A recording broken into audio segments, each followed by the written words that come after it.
Henry David Thoreau begins his philosophy with a simple but unsettling observation. Most people are not truly living their own lives. They follow routines, chase goals they never questioned, and measure success by standards they did not choose. They remain busy, but rarely stop to ask whether their way of living actually makes sense. This is where his thinking starts, not with abstract theory, but with everyday life. He looks at the way people work, earn money, build houses, and pursue comfort, and he notices something strange. In trying to make life easier, people often make it more complicated. They take on more responsibilities, more expenses, and more pressure until their lives become filled with obligations that leave little room for freedom. Instead of controlling their lives, they become controlled by them. Thoreau believes that this condition is so common that most people do not even recognize it. They accept it as normal. They believe that constant work, stress, and accumulation are necessary parts of life. But he challenges this assumption directly. He asks a basic question: how much does a person actually need to live well? This question becomes the starting point for his philosophy. Instead of assuming that more is better, he begins to reduce life to its essentials: food, shelter, clothing, and a small number of basic needs. Everything beyond that, he sees as optional and often unnecessary. By simplifying life, a person can regain something that is usually lost, which is time and attention. When life is not overloaded with unnecessary tasks and desires, there is space to think, to observe, and to experience the world more directly. This idea leads to one of his most important experiments. Thoreau decides not just to think about simplicity, but to live it. He moves to a small cabin near Walden Pond, where he spends time living with minimal possessions and focusing on basic needs. This experiment is not about escaping society completely. It is about understanding it more clearly by stepping outside of it. By removing himself from constant social pressure, he is able to observe both nature and human life with greater clarity. At Walden, he begins to notice something that is often overlooked. Life, when stripped down to its essentials, is not empty. It is full. The natural world provides constant movement, change, and detail.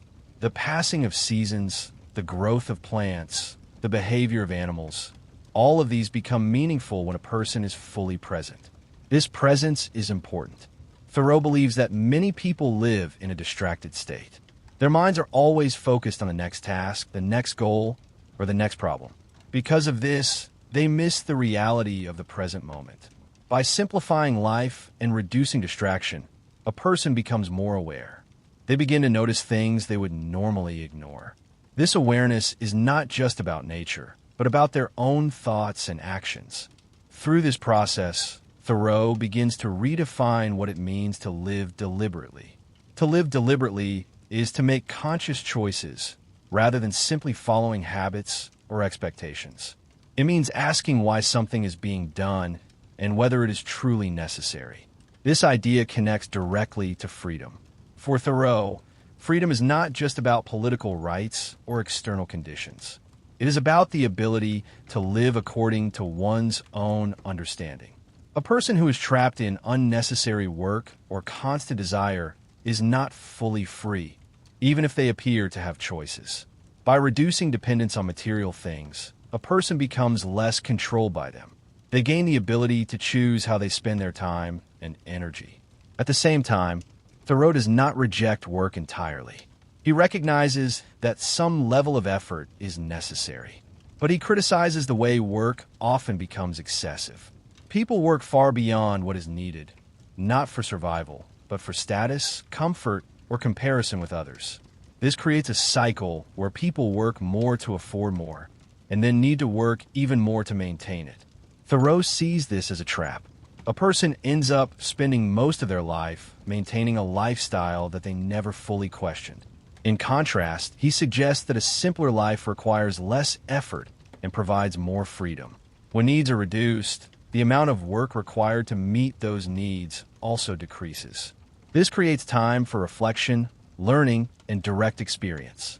Another key part of his philosophy is his relationship with nature. Thoreau does not see nature as something separate from human life. He sees it as essential to understanding life itself. In nature, there is no unnecessary complexity. Things exist and function according to their nature.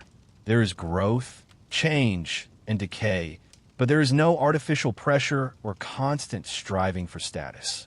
By observing nature, a person can begin to see how life operates at a fundamental level. This observation can lead to a clearer understanding of what is necessary and what is not. Nature also provides a kind of balance.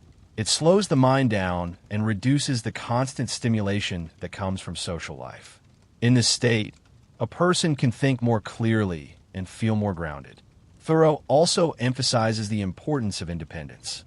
He believes that a person should not rely too heavily on society for direction. While cooperation is necessary, dependence can limit freedom. This independence is not about isolation. It is about maintaining the ability to think and act according to one's own understanding. A person should be able to stand apart when necessary, rather than simply following what others do. At the same time, he recognizes that this path is not easy. Society creates strong pressure to conform. People fear being different, being judged, or being left behind.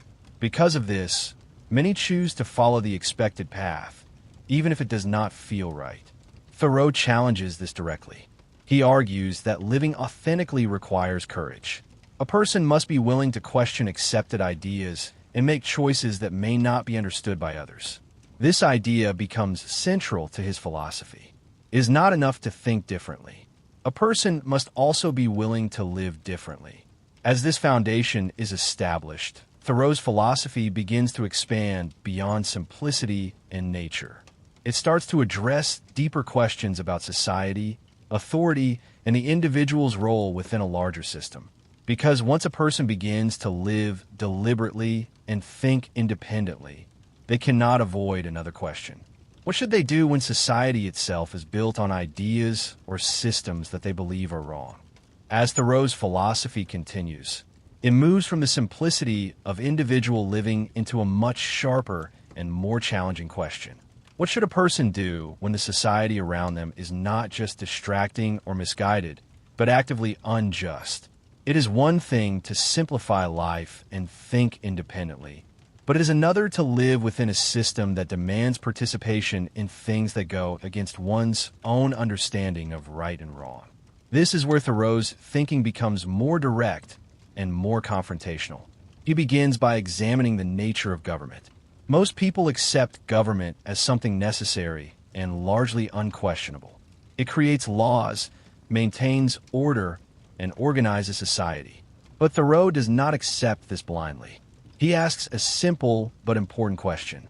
Does the existence of a law make it right? His answer is clear. It is not. For him, morality does not come from authority. It comes from individual conscience. A person has the ability to recognize right and wrong, and this recognition should not be overridden simply because a law exists. If a law is unjust, then following it is not a neutral act. It becomes a form of participation in that injustice. This idea leads to one of his most famous positions, the concept of civil disobedience.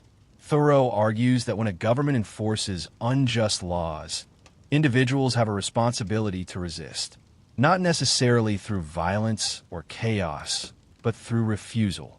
Refusal to support, to obey, or to participate in actions that go against their conscience. He puts this idea into practice in his own life. When the government supports policies that he believes are wrong, such as slavery and war, he refuses to pay taxes that would fund those actions. As a result, he is briefly imprisoned. But for Thoreau, this is not a failure. It is a demonstration of his philosophy. He shows that personal integrity is more important than comfort or convenience.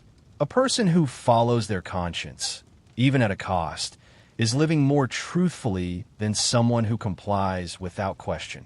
This idea challenges the usual way people think about responsibility. Many believe that as long as they're not directly causing harm, they're not responsible. But Thoreau argues that passive support also matters. If a person continues to benefit from or support a system that causes harm, they are part of it. This creates a much higher standard for individual action. It is no longer enough to avoid doing wrong personally. A person must also consider the systems they are part of and whether those systems align with their values. At the same time, Thoreau is careful about how resistance should be carried out. He does not support blind rebellion or constant conflict. His approach is based on principle rather than reaction. The goal is not to destroy society, but to refuse participation in what is unjust. This kind of resistance is quiet but powerful. It does not rely on force, but on consistency. A person simply refuses to act against their conscience, regardless of pressure. Over time, this creates a form of moral pressure on society itself. He believes that real change does not come only from large movements or institutions. It begins with individuals who are willing to act according to their own understanding. When enough people refuse to support injustice, the system begins to weaken. This idea connects directly to his earlier emphasis on independence. A person who depends heavily on society for comfort or identity may find it difficult to resist. But someone who has simplified their life and reduced unnecessary needs is in a stronger position. They have less to lose. They are less controlled by fear of consequences. This makes it easier to act according to principle rather than convenience. Thoreau also challenges the idea that majority opinion determines what is right. In many societies, decisions are made based on what most people support. But he argues that truth is not determined by numbers. A majority can be wrong, and often is. Because of this, he places greater importance on the individual conscience than on collective agreement. A single person who understands something clearly has a responsibility to act on that understanding, even if others disagree. This creates a different view of courage. It is not about dramatic action or public recognition. It is about quiet consistency, the ability to hold to one's principles even when it is uncomfortable or unpopular.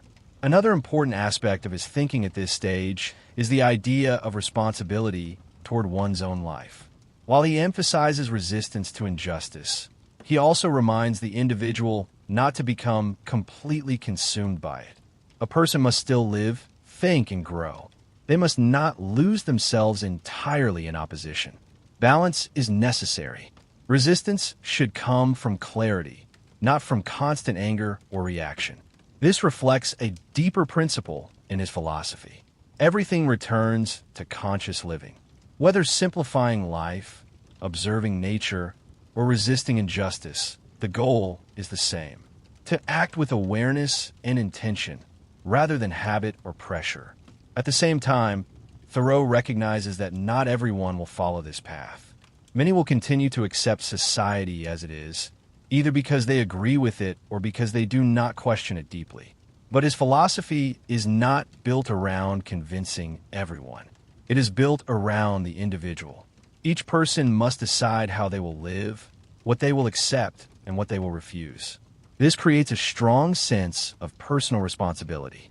A person cannot simply blame society for their actions. They must examine their own choices and the role they play within larger systems.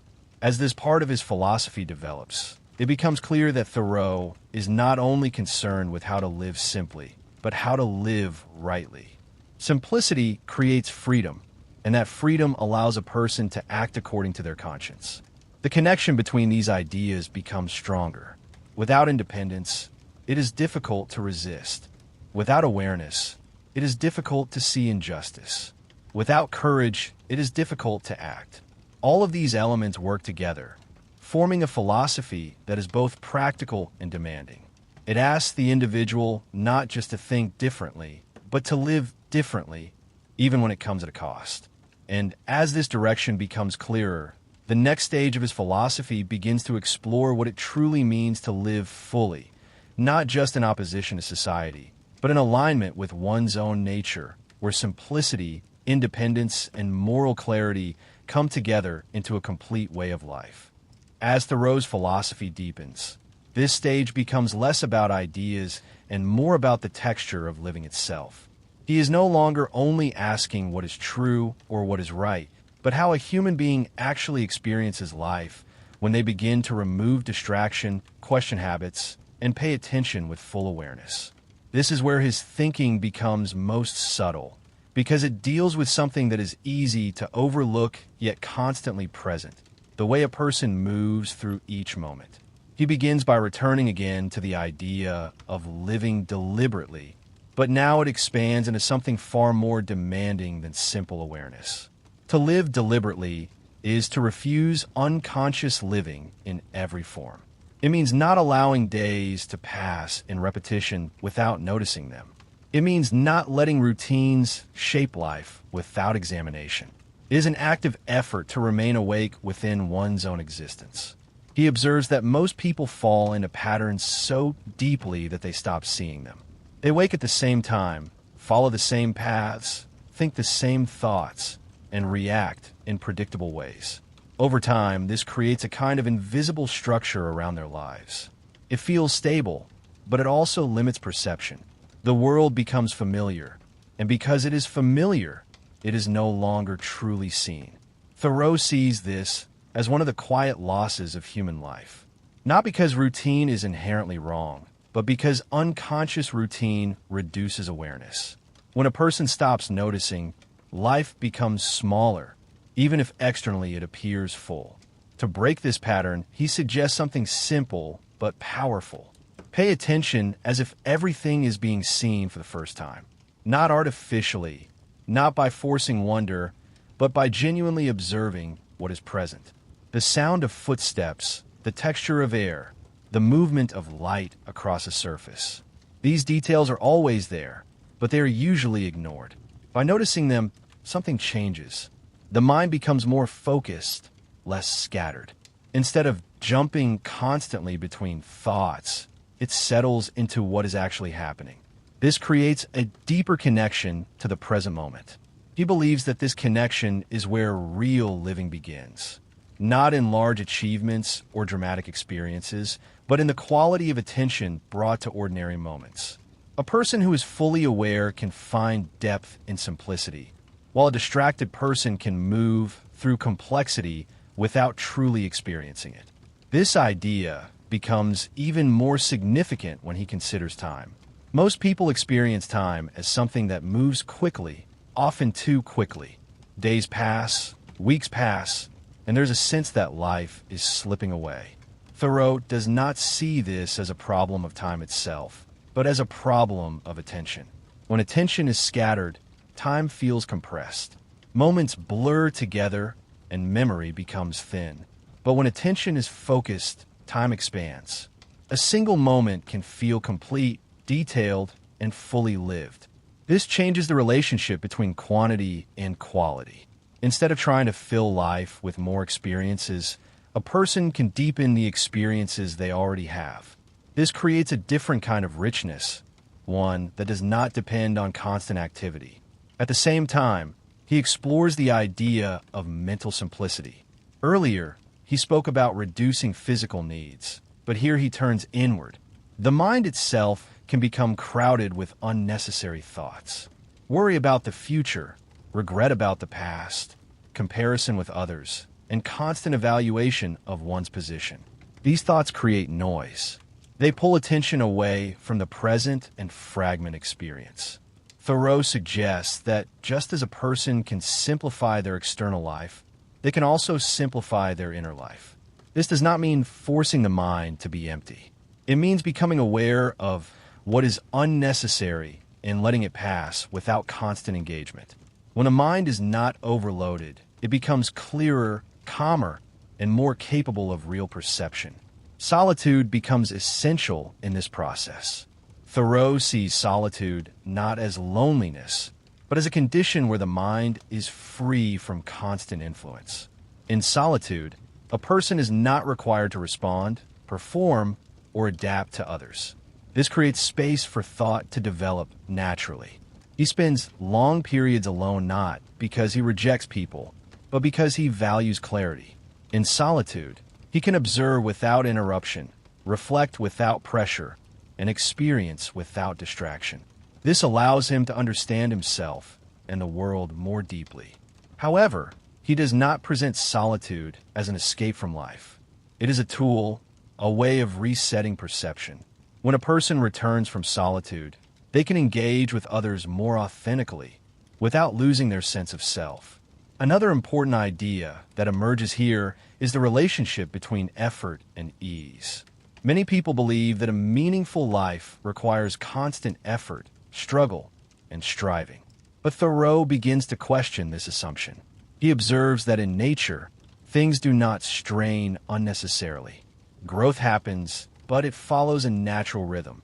There is effort, but it is not forced. This leads him to consider whether human life could follow a similar pattern.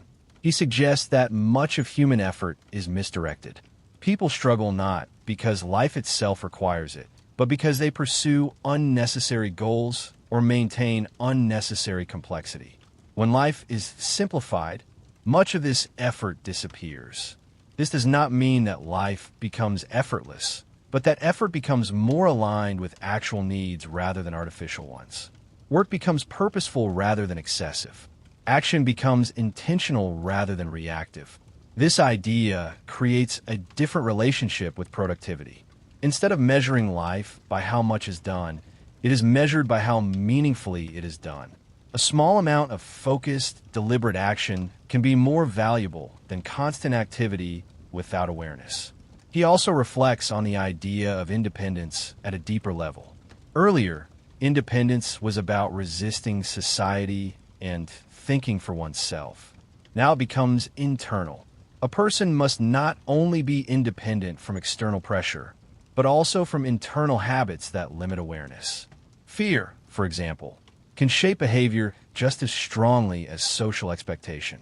Fear of missing out, fear of failure, fear of being different. These internal forces can control a person even when external pressure is reduced.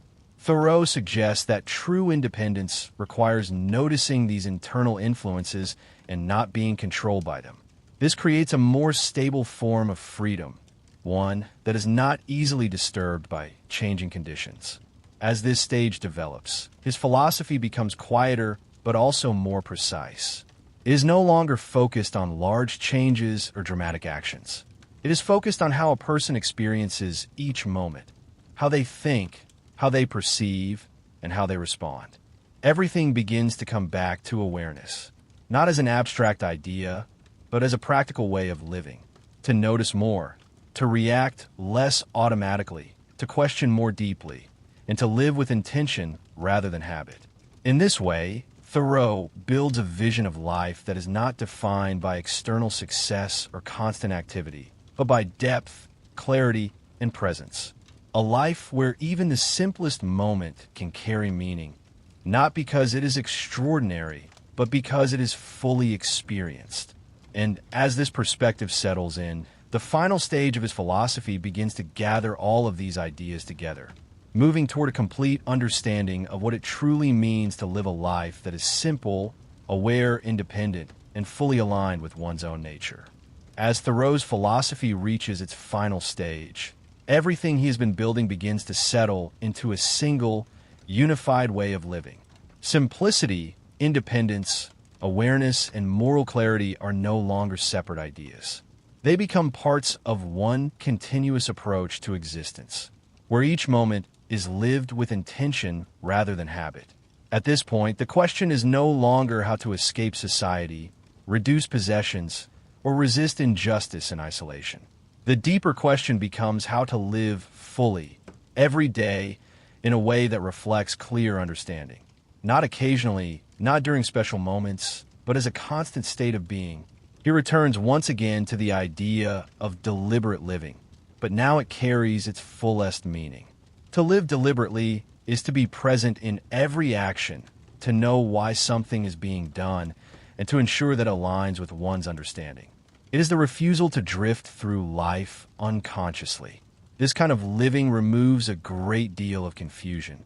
Many people feel lost not because life is unclear, but because their actions are disconnected from their understanding.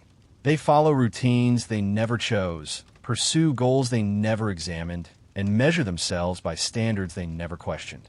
Thoreau cuts through this by insisting on alignment. Thought, Action and experience must move together. When a person understands something, they should attempt to live according to it. When they act, they should be aware of why they are acting. This creates a kind of internal consistency that brings clarity. At the same time, he makes it clear that this is not about perfection. A person will not always succeed in living exactly as they understand. There will be mistakes, distractions, and moments of inconsistency. But what matters is the direction, the continuous effort to return to awareness and alignment. This removes the pressure of achieving a perfect life. Instead, life becomes a process of correction and refinement. A person notices when they drift into habit or distraction, and they bring themselves back to deliberate living. Another key idea in this final stage is the redefinition of success. Throughout his philosophy, Thoreau has been quietly challenging the common idea that success is measured by wealth, status, or recognition. Now he replaces it with something much simpler and more demanding. Success is the ability to live according to one's own understanding. This definition changes everything. It is not dependent on external conditions. A person can be considered successful even if they have very little, as long as they're living in alignment with their values. At the same time, a person can have everything society offers and still be unsuccessful if they are not living authentically. This idea removes comparison. There is no need to measure one's life against others, because each person has their own understanding and their own path. What matters is not how one life looks from the outside, but how it is lived from within. He also brings together his ideas about nature in a final way. Nature is no longer just a place of retreat or observation. It becomes a model for living. In nature, everything follows its own pattern without unnecessary excess. There is movement, growth, and change, but there is no artificial pressure. By observing this, a person can begin to align their own life in a similar way, not by copying nature directly, but by understanding its principles. Simplicity, balance, and natural rhythm. This leads to a quieter and more stable form of living, one that is not constantly pushed by desire or fear, but guided by awareness and necessity. At the same time, Thoreau returns to the idea of moral clarity. Living deliberately is not only about personal experience. It also includes how a person acts in relation to others and society. A clear life must also be an honest one. If something is understood to be wrong, it should not be supported. If something is understood to be right, it should be followed. This does not require dramatic action, but it does require consistency. A person who lives in alignment with their conscience creates a kind of integrity that cannot be taken away by external circumstances. This integrity becomes a stable foundation, something that does not depend on success or failure. He also addresses the idea of time in a final way. Many people feel that life is short and that they are running out of time. Thoreau does not deny that life has limits, but he changes the way time is experienced. When a person lives deliberately, time no longer feels wasted. Each moment is used fully, not because it is filled with activity, but because it is experienced with awareness. Even simple moments become complete. This creates a sense of sufficiency. Life does not need to be expanded endlessly, because what is already present is enough when it is fully lived. As everything comes together, Thoreau's philosophy presents a clear and grounded conclusion. A good life is not complicated. It does not require constant accumulation, endless striving, or external validation. It requires clarity. Clarity about what is necessary, what is true, and what matters. From that clarity comes simplicity. From simplicity comes freedom. From freedom comes the ability to live according to one's own understanding. This way of living is not dramatic. It is quiet, steady, and consistent. It happens in small choices, repeated over time. Choosing to pay attention, choosing to question, choosing to act with intention. In the end, Thoreau does not offer a system to follow or a final goal to reach. He offers a way of seeing and a way of living, one that removes what is unnecessary and brings forward what is essential. A life where nothing is done blindly, where each moment is experienced fully, and where the individual remains connected to their own understanding without being lost in the noise of society. And within that life, there's a kind of quiet completeness, not because everything has been achieved, but because nothing important has been ignored. Henry David Thoreau was born in 1817 in Concord, Massachusetts, into a society that was beginning to move faster than it could fully understand itself. America was no longer just a new nation trying to establish independence. It was entering a phase of growth that emphasized industry, expansion, and productivity. Railroads were spreading, towns were becoming more connected, and the idea of progress was starting to dominate how people thought about the future. But with that progress came a subtle shift in how life was experienced. Time became more structured, work more demanding, and success more closely tied to material gain. It was a world that appeared to be advancing, yet for some, it felt like something essential was being left behind. He grew up in a modest household, not defined by wealth or status, but by a quiet emphasis on education and discipline. His family valued learning, and this environment allowed him to develop an early habit of observation. He was not simply absorbing the world around him.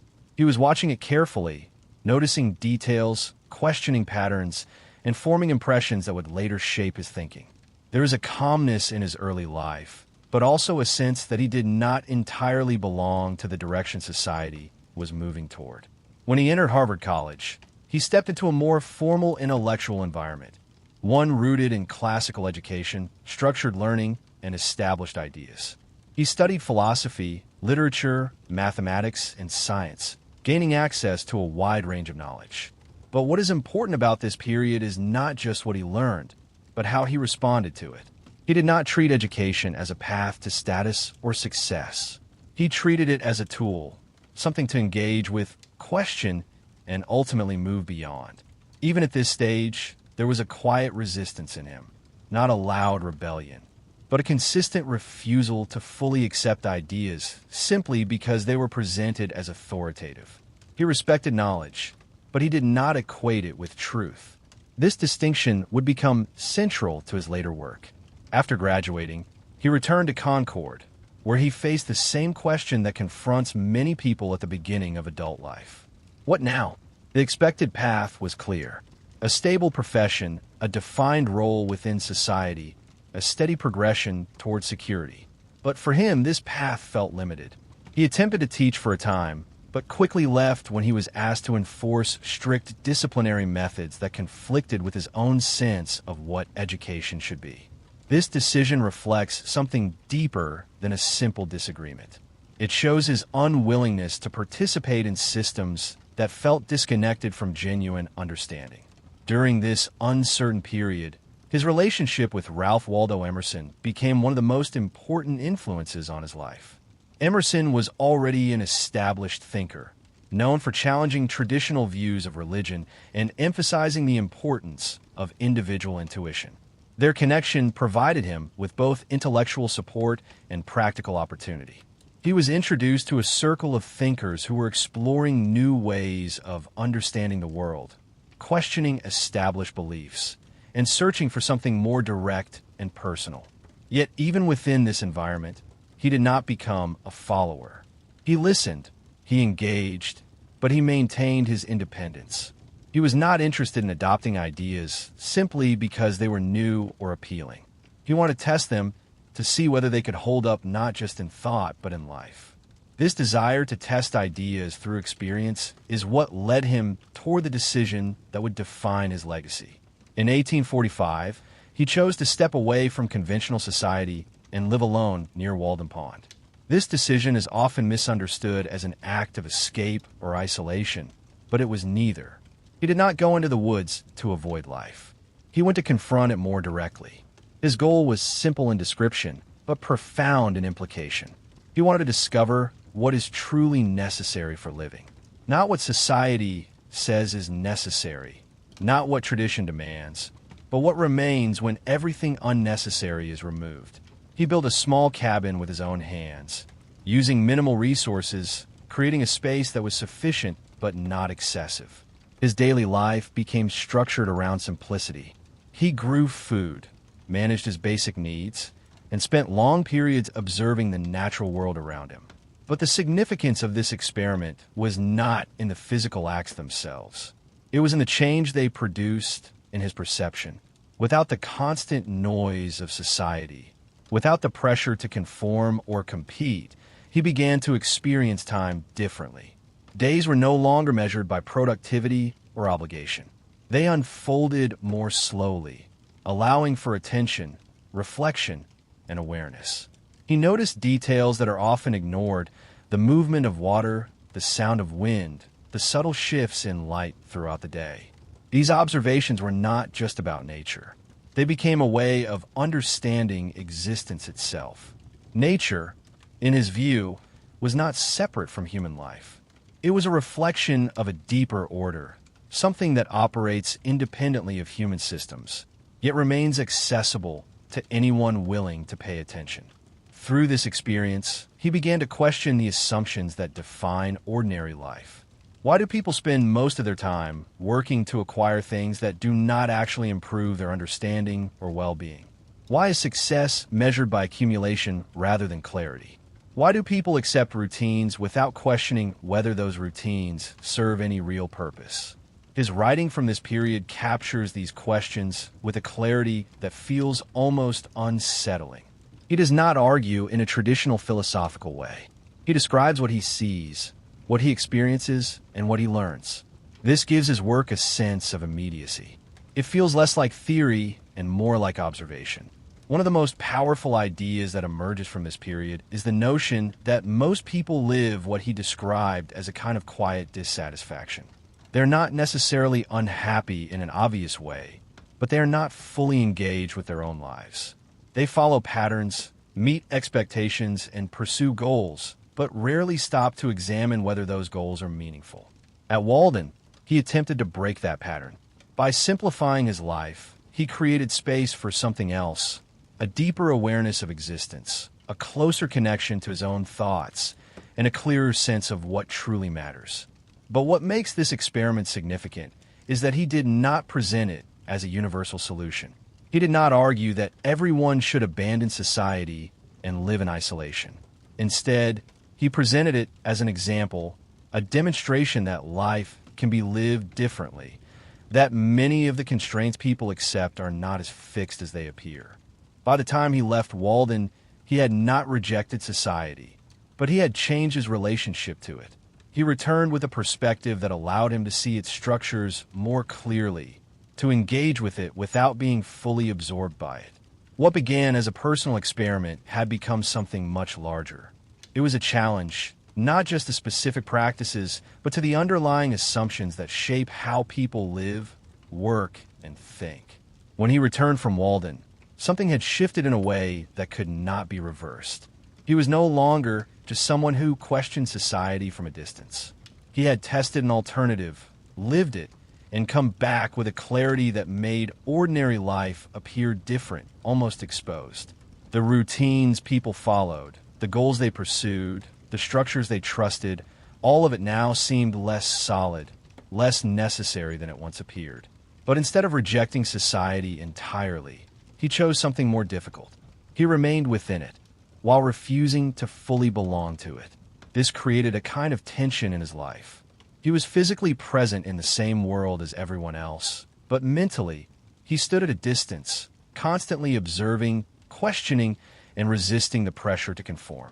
It was during this period that his thinking began to expand beyond personal living into broader questions about society, government, and moral responsibility. If individuals are capable of thinking for themselves, if they're not bound to follow systems blindly, then what happens when those systems become unjust? What is a person supposed to do when the structures around them demand participation in something they know is wrong? This question was not theoretical for him. It became real in a very direct way. At the time, the United States was involved in the Mexican-American War, and the institution of slavery continued to shape the moral landscape of the country. These were not distant issues. They were part of the reality he lived in, part of the system he was expected to support, whether actively or passively. He refused. When he was required to pay a poll tax, a small but symbolic act of support for a government he believed was acting unjustly, he chose not to pay it. This decision was simple on the surface, but its implications were significant. It was not about the amount of money. It was about participation. By paying the tax, he would be indirectly supporting actions he could not accept. As a result, he was arrested and spent a night in jail. This moment, though brief, became one of the most important turning points in his life. Not because of the punishment itself, but because of what it revealed. Sitting in that jail cell, he came to a realization that would shape one of his most influential ideas.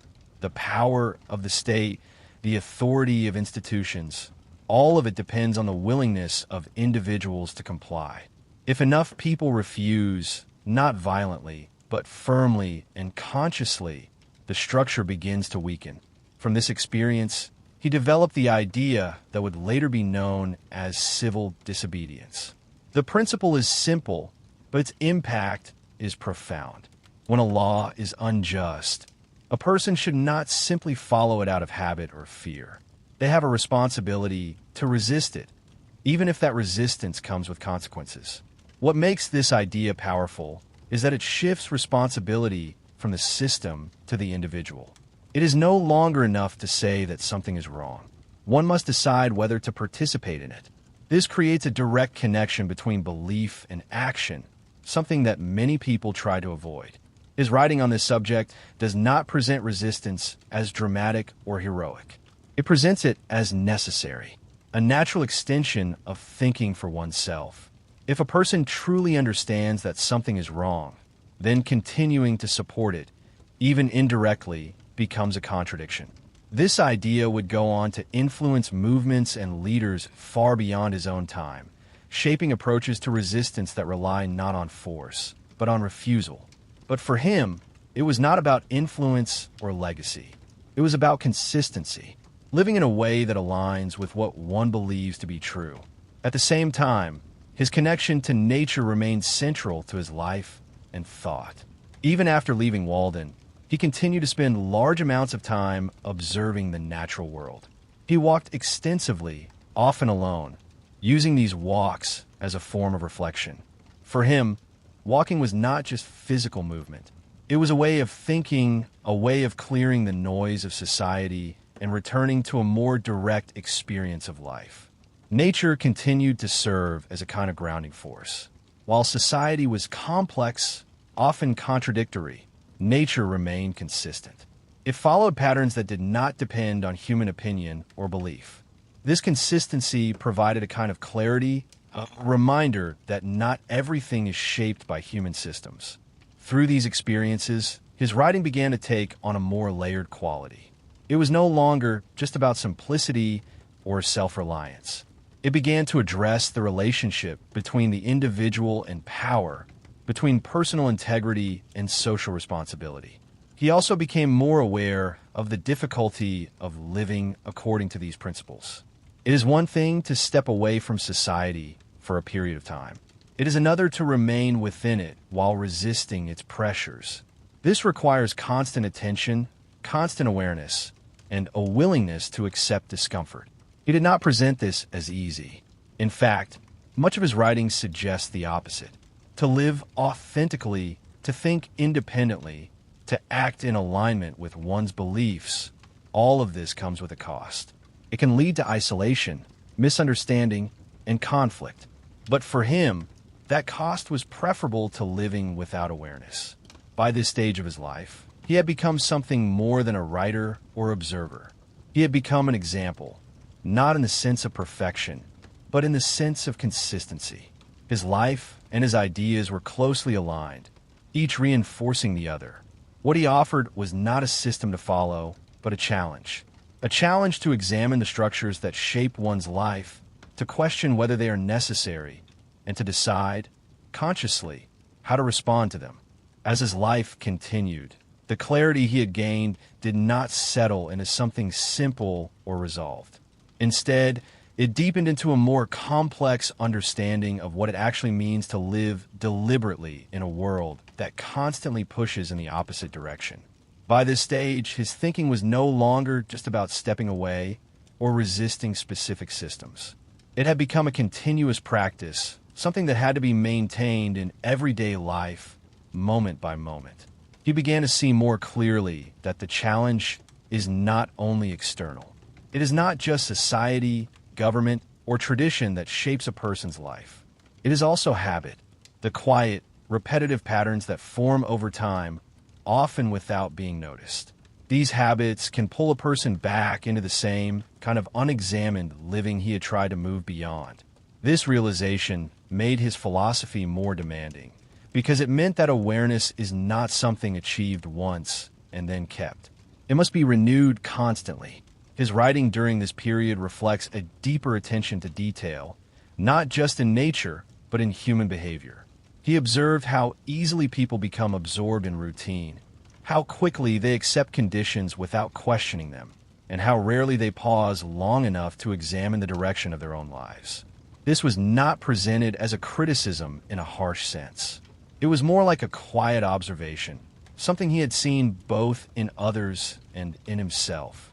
He also became increasingly aware of time, not as a measurement, but as an experience. Most people, in his view, treat time as something to be managed, divided, and used efficiently.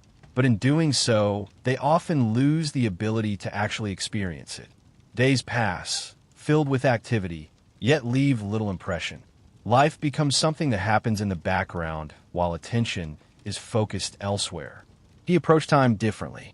For him, a single moment, if fully experienced, held more value than long periods of distracted activity. This is why his descriptions of nature often feel so detailed and deliberate. He was not simply observing the world. He was fully present within it, allowing even small changes to become meaningful. This attention to the present moment connects directly to his idea of living deliberately. To live deliberately is not just to make big decisions about how to structure one's life. It is to engage fully with each moment, to avoid drifting into patterns that are followed without awareness. This requires a level of focus that most people are not used to maintaining.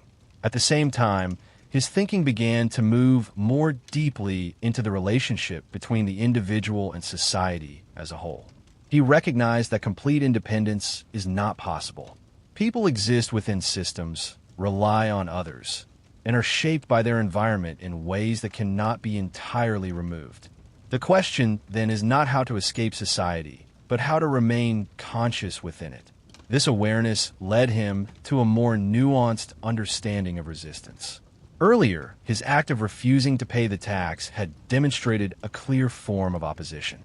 But over time, he began to see that resistance is not always about direct confrontation. It can also take the form of quiet refusal, of choosing not to participate in unnecessary systems, of simplifying one's life in a way that reduces dependence on structures that do not align with one's values. This kind of resistance is less visible, but in some ways more difficult. It requires consistency rather than moments of action. It does not rely on recognition or approval.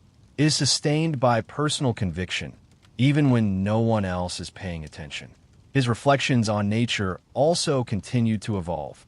While earlier, nature had served as a space for clarity and connection, it now became something more integrated into his understanding of life itself. He no longer saw it as something separate that one visits or observes. It was something that one is always part of, whether recognized or not. He paid attention to cycles, growth, decay, repetition, and change, seeing in them patterns that mirrored human experience. Nothing in nature remains fixed. Everything moves, transforms, and eventually fades.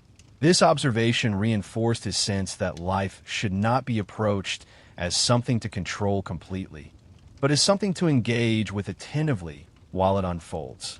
At the same time, he became more reflective about the limits of his own approach. Living simply, thinking independently, resisting unnecessary systems. All of this provided clarity, but it did not remove difficulty. Life remained uncertain. Questions remained unanswered.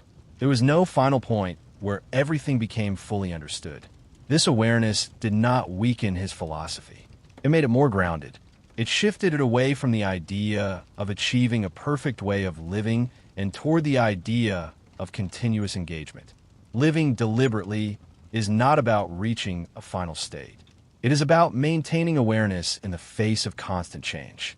He also spent time studying and observing the natural environment with increasing detail, almost like a scientist. He recorded changes in seasons, plant growth, water levels, and animal behavior. These observations were not separate from his philosophy. They were part of it. They reflected his belief that understanding comes not only from thinking, but from direct engagement with the world. By this stage, his life had become a kind of integration of different roles. He was a writer, an observer, a thinker, and in some ways, an experimenter. But none of these roles stood alone. They were all connected by a single intention to understand life as it is, rather than as it is commonly assumed to be. What he offered through this integration was not a clear set of instructions, but a way of approaching existence. A way that values attention over distraction, awareness over habit, and understanding over assumption. And yet, even with all this clarity, there remains a tension at the center of his work. To live deliberately requires effort, but the world constantly pulls toward distraction. To think independently requires courage, but society rewards conformity. To simplify life requires letting go, but attachment is deeply rooted. He does not resolve this tension. He lives within it. And in doing so, he shows that the goal is not to eliminate struggle, but to remain aware of it, to engage with it consciously, and to avoid drifting into a life that is lived without ever being fully examined. As his life moved toward its later years, the intensity of his thinking did not fade, but became quieter, more grounded, and in some ways more deeply integrated into the way he experienced the world around him. He was no longer proving a point or testing an idea in the same deliberate way he had at Walden. Instead, what he had discovered there had become part of how he lived, not as an experiment, but as a steady orientation toward life itself. He continued to spend long periods walking through the landscapes around Concord, observing, recording, and reflecting. These walks were not casual or aimless. They were a continuation of the same attention he had cultivated earlier, a way of remaining connected to something that existed outside of human urgency. While society moved faster, becoming more focused on expansion, productivity, and progress, he remained attentive to slower rhythms. The movement of seasons, the patterns of growth and decay, the quiet changes that most people pass by without noticing. During this time, his role as an observer became even more refined. He kept detailed journals, documenting the natural world with a level of precision that bordered on scientific study. He tracked the flowering of plants, the freezing and thawing of water, the migration of birds. But these records were not simply data. They were expressions of a way of seeing, one that treats even the smallest details as meaningful. Through this continued attention, his understanding of nature deepened further. It was no longer just a source of clarity or reflection. It became something that revealed a kind of continuity, a sense that life moves through cycles that do not depend on human intention. Birth, growth, decay, and renewal. All of these occur without regard for human plans or expectations. This realization did not lead him to detach from life, but to accept its movement more fully. At the same time, he remained engaged with the social and moral issues of his time. His earlier ideas about resistance and individual responsibility did not disappear. If anything, they became more firmly rooted. He continued to oppose slavery and to support those who resisted it, not through dramatic gestures, but through consistent alignment with his beliefs. His life reflected a quiet form of integrity, one that did not seek attention, but did not compromise either. What becomes clear in this later stage is that his philosophy was never about escaping the world. It was about seeing it clearly and choosing how to live within it. The simplicity he advocated was not an end in itself. It was a means of removing distractions, of creating space for awareness. Once that awareness was established, the challenge was to maintain it, even as life continued to unfold with all its complexity. His health began to decline in his final years, and with that decline came a different kind of reflection. Illness introduces a reality that cannot be avoided or simplified. It places limits on action, on movement, on control. But even in this condition, there is no indication that he abandoned the perspective he had developed. If anything, it seems to have reinforced it. He faced his declining health with the same attention he had given to other aspects of life, not as something to be denied or resisted blindly, but as part of the natural process he had spent so much time observing. This does not mean he welcomed it, but he did not treat it as something separate from the rest of existence. It was part of the same continuity, the same movement of life that includes both growth and decline. He died in 1862 at the age of 44, leaving behind a body of work that does not present a closed system or a final set of answers. Instead, it offers something more subtle and, in many ways, more demanding. A shift in perspective, a way of seeing that changes how ordinary life is understood. What he leaves behind is not a philosophy that tells people exactly what to do. It does not prescribe a specific lifestyle or demand a complete withdrawal from society. Instead, it raises a series of questions that remain open. What is truly necessary? What is simply habit? What does it mean to live deliberately? And how much of life is being lived without awareness? His influence extends far beyond his own time, not because his ideas are easy to adopt, but because they're difficult to ignore once they are encountered. Writers, thinkers, and individuals searching for a different way of living continue to return to his work, not to find fixed answers, but to re-examine their own assumptions. In the end, his life does not resolve the tension between simplicity and complexity, between independence and society, between awareness and habit. Instead, it shows that this tension is unavoidable. The question is not how to eliminate it, but how to live within it consciously. And that is where the lasting power of his work remains, not in offering certainty, but in creating a level of awareness that makes unconscious living harder to accept, a quiet but persistent reminder that life is not just something that happens, but something that can be examined, shaped, and experienced with intention if one is willing to pay attention.